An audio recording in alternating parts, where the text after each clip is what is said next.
Seterusnya, Raja dia menunjukkan sebuah kotak tisu yang berbentuk kubus. Cerita pasal kubus sama ada bentang, tak isi padu je. Cari isi padu. So, oleh kerana dia berbentuk kubus, isi padu formulanya ialah panjang darab lebar darab tinggi.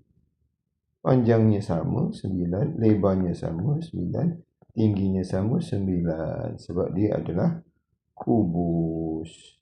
Jadi 9 kali 9 81 darab 9.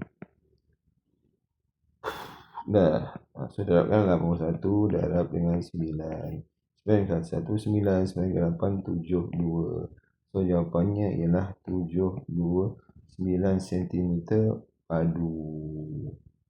Gitu aja. Okey, boleh. Okey, so tadi itu saja. Alhamdulillah.